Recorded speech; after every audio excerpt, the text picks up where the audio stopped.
je suis Jean-Luc Romero-Michel, président d'honneur de l'ADMD. Je suis heureux de vous retrouver pour ce talk du lundi qui parle évidemment de la fin de vie.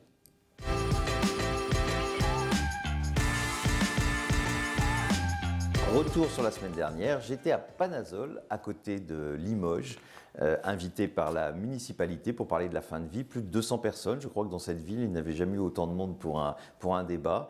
Merci évidemment à notre délégué qui était là et bien sûr aussi à Nicole Labarre, notre ancienne déléguée. En tout cas, une vraie mobilisation, beaucoup de questions et on voit une fois de plus à quel point notre question avance. D'ailleurs, Jonathan, notre président, est aujourd'hui à Limoges pour une réunion publique. Alors jeudi, en fin d'après-midi, je participerai à un webinaire qui est organisé par le barreau de Paris, c'est-à-dire plusieurs dizaines de milliers d'avocats, évidemment un débat avec certains de nos adversaires, mais c'est ça aussi le jeu du débat. N'hésitez pas à vous connecter pour y participer.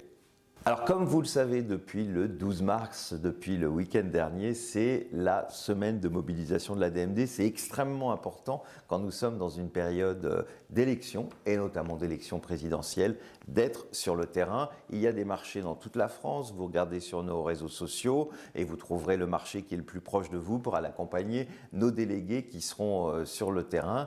En ce qui me concerne, je vous donne rendez-vous dimanche dans le 12e arrondissement, au marché Porte Dorée. Donc on se retrouve dimanche 10h30. Vous savez, France Bleu a interrogé ses auditeurs sur les priorités qu'ils veulent voir mettre mises en œuvre durant le prochain quinquennat. Et évidemment, la question du droit de mourir fait partie des 12 propositions. Ça correspond évidemment à tous les sondages, le dernier qu'a fait bien sûr l'ADMD, mais tous ceux qui sont faits depuis longtemps. Je vous rappelle que plus de 9 Français sur 10 veulent une loi qui légalise l'euthanasie. Il faut vous mobiliser sur notre site de mobilisation, interpeller les candidats à l'élection présidentielle. On sait déjà aujourd'hui qu'un certain nombre d'entre eux nous soutiennent, mais on n'a pas de réponse pour tout le monde. Par exemple, le président de la République sortant. Donc n'hésitez pas à interpeller, c'est le moment ou jamais.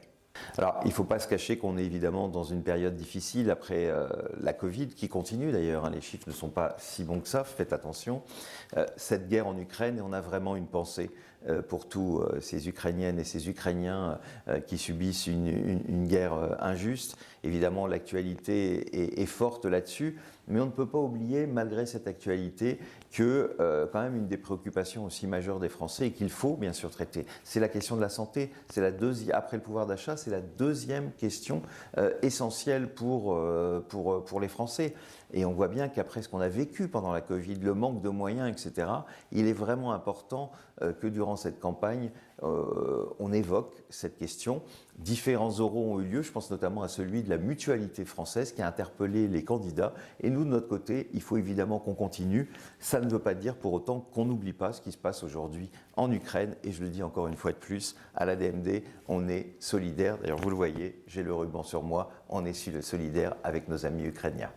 Comme d'habitude, j'attends vos réactions pour le talk du lundi. Vous connaissez évidemment le hashtag, le talk du lundi. Et puis la semaine prochaine, exceptionnellement, vous retrouverez par contre à la fin du mois, notre président Jonathan Denis. Je vous souhaite une bonne semaine.